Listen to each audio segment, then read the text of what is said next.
Hello friends, welcome to सान study. एक बार फिर से मैं सभी का स्वागत करता हूं।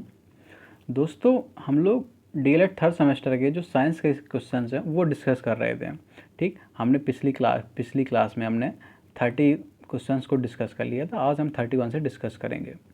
ठीक दोस्तों, आपने अभी तक साइंस स्टडी को नहीं सब्सक्राइब किया तो सब्सक्राइब कर लीजिए और बेल आइकन को प्रेस कर लीजिए, जिससे आने वाली सभी वीडियोज़ की अपडेट आपको मिलती रहे।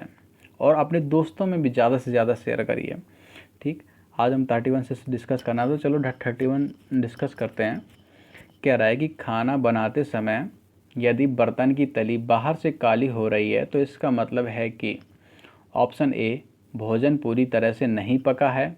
ऑप्शन बी, ईंधन पूरी तरह से नहीं जल रहा है। ऑप्शन सी, ईंधन आर्द्र है। या ऑप्शन डी, ईंधन पूरी तरह से जल ही रहा है। तो इसका सही, अगर देखो, अगर बर्तन है और उसकी तली अगर काली हो रही है बाहर से, तो इसका मतलब यही होता है कि ईंधन पूरी तरह से नहीं जल पा रहा है। ठीक, लेकिन यहाँ पे इन्होंने आंसर सी रखा है, जबकि सी नहीं होगा, सी गलत है। ठीक, इसका आंसर सही होगा ऑप्शन बी। आगे हम चल रहे हैं 32 पे। कह रहा है कि कार्बन के दो अपर रूप हैं। Option A graphite, option B हीरा। ये ऑप्शन सी आ और बा दोनों, ऑप्शन डी इनमें से कोई नहीं। तो जो कार्बन के दो अपर रूप होते हैं वो दो, ग्रेफाइट में भी रूप कार्बन होता है और हीरा में भी होता है। तो इसका सही आंसर हो जाएगा ऑप्शन सी, आ और बा दोनों। ठीक, आगे हम चलते हैं 33 पे। 33 हमारा कह रहा है कि हाइड्रोकार्बन बना होता है। ऑप्शन ए कार्बन से, ऑप्शन बी हाइड्रोजन से, ऑप्शन सी आ और बा दोनों से, या ऑप्शन डी इनमें से कोई नहीं। तो देखो, इसका नाम से ही पता चल रहा है कि हाइड्रो या मतलब हाइड्रोजन, कार्बन मतलब कार्बन। इस तो मतलब जो पदार्थ कार्बन और हाइड्रोजन दोनों से मिलके बने हो, यानी जो ऐसे यौगिक पदार्थ नहीं, यहाँ पे ऐसे यौगिक जो कार्बन परमाणु और हाइड्रोजन परमाणु के संयोग से बनते हैं, हाइड्रोकार्बन्स कहलाते हैं। ठीक, तो इसका आंसर यहाँ पे हो जाएगा ऑप्शन सी। ठीक, आगे कह रहा है 34 पे कि संतृप्त हाइड्रोकार्बन है। Option A ethane, option B methane, option C आ और बा दोनों, ऑप्शन डी इनमें से कोई नहीं। तो जो संतृप्त हाइड्रोकार्बन वो कार्बन होते हैं जो एकल बंध बनाते हैं, यानी जिनमें से सिंगल बॉन्ड उपस्थित होता है, वो हमारे संतृप्त हाइड्रोकार्बन कहलाते हैं। तो यहाँ पे एथेन ये भी एकल बॉन्ड बना रहा है और ये मेथेन भी। इसका फॉर्मूला होता है CH4 और इसका होता है C2H6। ठीक, दोनों ये सिंगल बॉन्ड बनाते हैं। तो इसका सही आंसर हो जाएगा यहाँ पे ऑप्शन सी, आ और बा दोनों। आगे कह रहा है कि प्रकृति में कार्बन पाया जाता है। ऑप्शन ए मुक्त अवस्था में, ऑप्शन बी यौगिकों में, ऑप्शन सी आ और बा दोनों, या ऑप्शन डी केवल अपने अपर रूपों में। तो जो प्रकृति में जो कार्बन पाया जाता है वो मुक्त अवस्था में भी पाया जाता है और यौगिक में पाया जाता है। तो इसका सही आंसर यहाँ पे हो जाएगा ऑप्शन सी, आ और बा दोनों। ठीक, अब आगे चलते हैं हम 36 पे। 36 हमारा कह रहा है कि नीचे दिए गए पदार्थों में किस में कार्बन नहीं पाया जाता। ऑप्शन ए रोटी में, ऑप्शन बी चीनी में, ऑप्शन सी नमक में, ऑप्शन डी कोयला में। तो देखो यहाँ पे कोयले का जो यहाँ पे जो नमक है, इसका फॉर्मूला होता है NaCl, यानी इसमें सोडियम और क्लोरीन होता है, इसमें कार्बन नहीं होता है। तो इसका सही आंसर यहाँ पे हो जाएगा ऑप्शन सी। बाकी सब में कार्बन पाया जाता है, केवल नमक में नहीं पाया जाता है। ठीक, नमक में सोडियम और क्लोरीन पाए जाते हैं। बात समझ में आई। आगे कह रहा है 37 कि LPG यानी कुकिंग गैस में सर्वाधिक मात्रा होती है। ऑप्शन ए ब्यूटेन की, ऑप्शन बी एथेन की, ऑप्शन सी मेथेन की, या ऑप्शन डी एथिलीन की। तो जो LPG में सबसे अधिक मात्रा होती है वो होती है ब्यूटेन की, फिर उसके बाद होती है प्रोपेन। बात समझ में आई। आगे चलते हैं हम 38 पे कि 38 कह रहा है कि कार्बन का क्रिस्टलीय रूप है। Option A graphite, option B कोयला, ऑप्शन सी लकड़ी का चारकोल, या ऑप्शन डी जंतु चारकोल। तो जो कार्बन का क्रिस्टलीय रूप होता है वो ग्रेफाइट कहलाता है। तो यहाँ पे इसका सही आंसर हो जाएगा ऑप्शन सी। आगे हमारे चलते हैं 39 पे। 39 क्वेश्चन हमारा कह रहा है कि इंसुलिन की कमी से होता है। Option A diabetes, option B बुखार, ऑप्शन सी कैंसर और ऑप्शन डी कालरा। तो जो ये इंसुलिन की कमी से हमें मधुमेह यानी डायबिटीज़ हो जाता है, तो इसका सही आंसर हो जाएगा ऑप्शन ए। आगे है 40 क्वेश्चन। 40 में कह रहा है कि ध्वनि की माप की जाती है। ऑप्शन ए मीटर में, ऑप्शन बी किलोमीटर में, ऑप्शन सी पास्कल में, ऑप्शन डी डेसिबल में। तो जो ध्वनि की मापी जाती है वो मापी जाती है डेसिबल में। तो यहाँ इसका सही आंसर हो जाएगा ऑप्शन सी डेसिबल। किलोमीटर से दूरी की मापते हैं, मीटर से भी दूरी की मापते हैं, और जो पास्कल है इससे दाब मापते हैं। बात समझ में आई? ठीक, तो यहाँ पे इसका सही आंसर भी समझ में आया। इसका सही आंसर होगा ऑप्शन डी डेसिबल। आगे कह रहा है 41 क्वेश्चन कि हमारे शरीर का सामान्य ताप होता है। Option A 37 degree centigrade, option B 39 degree centigrade, option C और बा दोनों, या ऑप्शन डी इनमें से कोई नहीं। तो जो हमारे शरीर का तापमान होता है वो 37 डिग्री सेंटीग्रेड यानी 98 फ़ारेनहाइट। तो यहाँ पे 97 पॉइंट कुछ होता है, तो यहाँ पे 98 फ़ारेनहाइट। तो इसका सही आंसर ऑप्शन ए हो जाएगा। आगे कह रहा है कि रक्त में किसकी अधिक मात्रा अधिक होने से मधुमेह रोग हो जाता है। ऑप्शन ए पानी, option B potassium, option C sodium, या ऑप्शन डी ग्लूकोज। तो जो अगर रक्त में अगर हमारे पास ग्लूकोज की मात्रा अधिक हो जाती है तो वहाँ पे हो जाता है मधुमेह, यानी तो इसका सही आंसर हो जाएगा ऑप्शन डी ग्लूकोज। आगे कह रहा है कि स्त्रियों में मधुमेह होने की संभावना किस अवस्था में होती है। ऑप्शन ए युवावस्था, ऑप्शन बी बाल्यावस्था, ऑप्शन सी गर्भावस्था, ऑप्शन डी पौर्णावस्था। तो जो स्त्रियों में मधुमेह की संभावना होती है वो होती है ऑप्शन सी गर्भावस्था में। तो इसका सही आंसर यहाँ पे ऑप्शन सी हो जाएगा। आगे हम चलते हैं 44 नंबर क्वेश्चन पे। 44 नंबर कह रहा है कि मधुमेह रोग है। ऑप्शन ए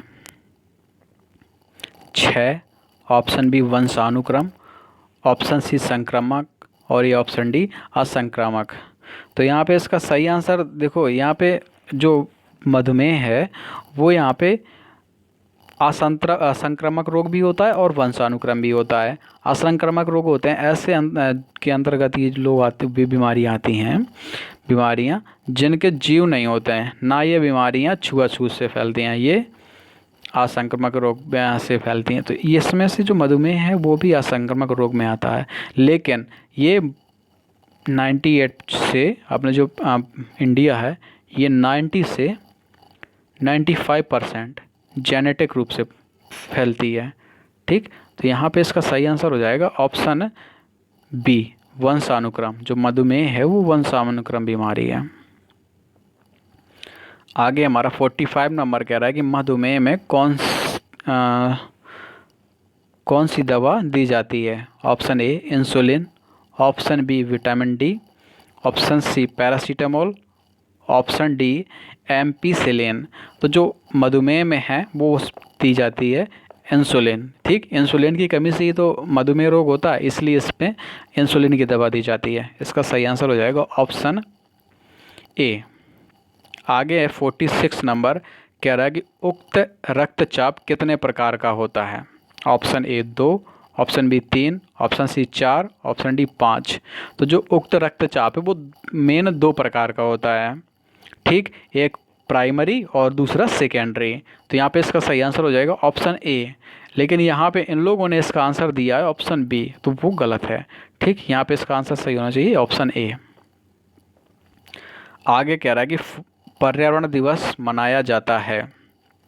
ऑप्शन ए 5 जून को, ऑप्शन बी 7 जून को, ऑप्शन सी 8 जून को, या ऑप्शन डी 9 जून को। तो ये लगभग क्वेश्चन सबको बनना चाहिए। विश्व पर्यावरण दिवस मनाया जाता है 5 जून को। इसका आंसर हो जाएगा ऑप्शन ए। 48 हमारा कह रहा है कि पृथ्वी के चारों ओर कितनी ऊंचाई तक वायुमंडल का विस्तार होता है। ऑप्शन ए लगभग 15 किलोमीटर, ऑप्शन बी लगभग 60 किलोमीटर, ऑप्शन सी लगभग 100 किलोमीटर, या ऑप्शन डी लगभग 150 किलोमीटर। तो जो ये वायुमंडल है वो लगभग 60 किलोमीटर तक होता है। तो इसका सही आंसर हो जाएगा ऑप्शन बी।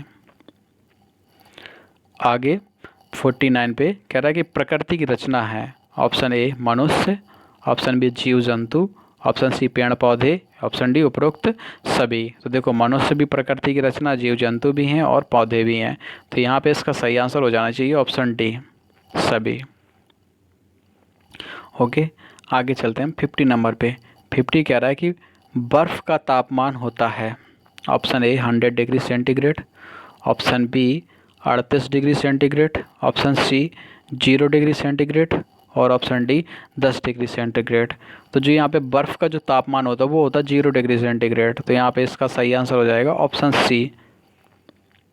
ठीक, 51 क्वेश्चन पे चलते हैं। 51 कह रहा है कि द्रव के जल वाष्प में बदलने की क्रिया, यानी जो द्रव है और वो जल में बदल जाए, इस क्रिया को क्या कहलाते हैं। तो पिछली उसमें हमने काफ़ी अच्छे से बताया था इस चीज़ के बारे में कि गलन क्या होता है, यानी ये जो होता है बॉइलिंग पॉइंट गलन, और ये यानी ये क्वथनांक है, ये जमना हो गया। संघनन यानी जब कोई गैस है वो द्रव में बदल जाए, यानी जैसे कोई है खाना पक रहा तो उसमें से अगर जब कोई उसका ढक्कन रख देते तो उसमें बूंदें पड़ जाती हैं, तो वो संघनन होती है। और जब वो हमारा जो द्रव है वो जल वाष्प में बदल जाए वो वाष्पन कहलाता है।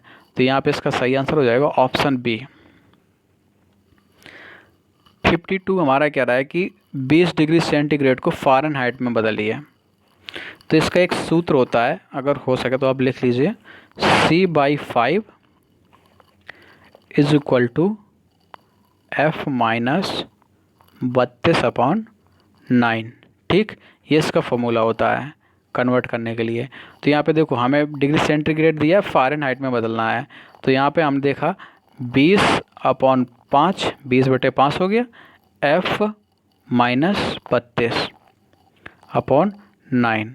ठीक, यहाँ से 5 से काटेंगे इसको, 5 4 जा 500 को 20 हो गया। अब यहाँ पे 9 है, यहाँ पे ये 4, तो 9 चौको 36।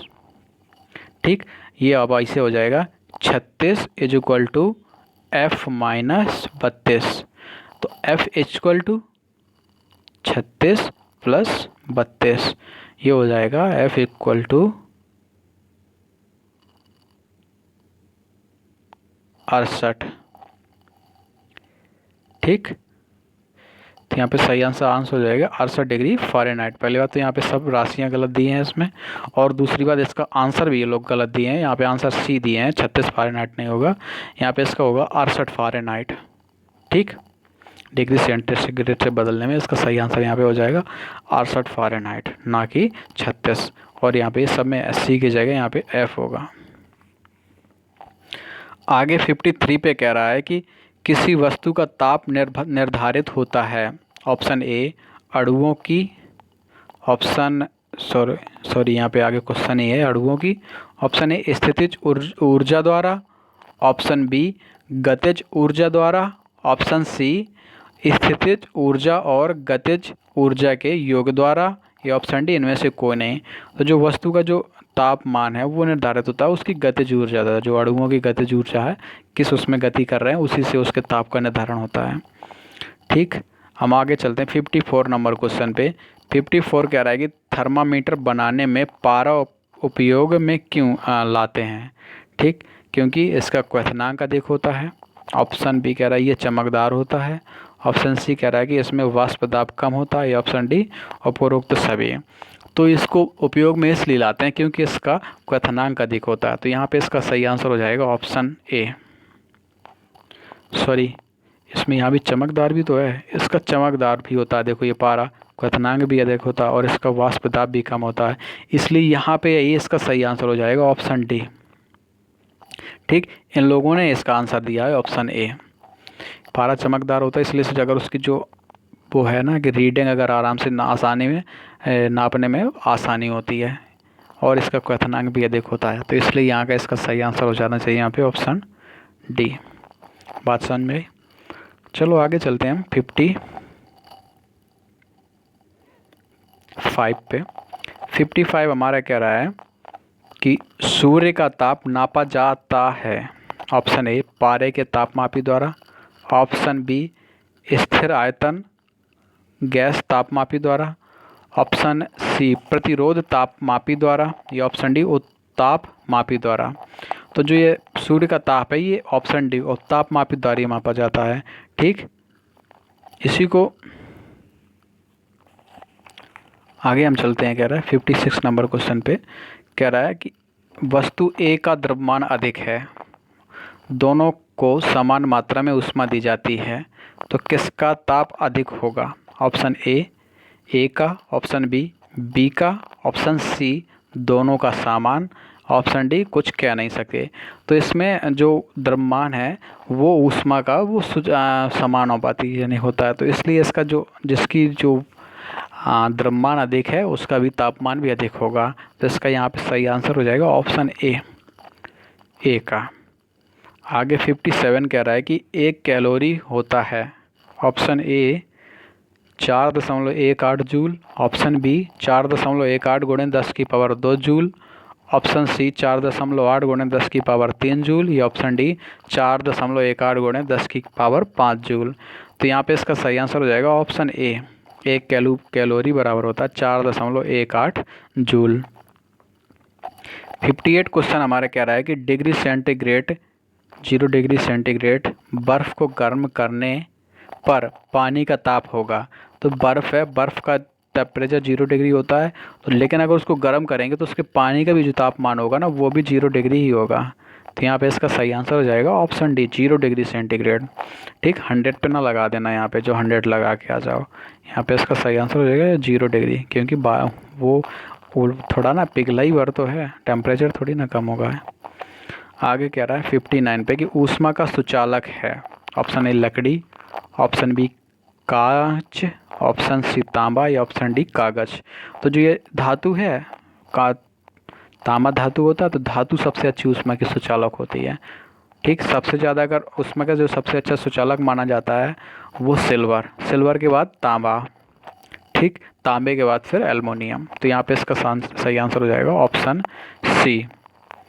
आगे है 60 नंबर क्वेश्चन कि द्रव्यों में ऊष्मा का संघट होता है।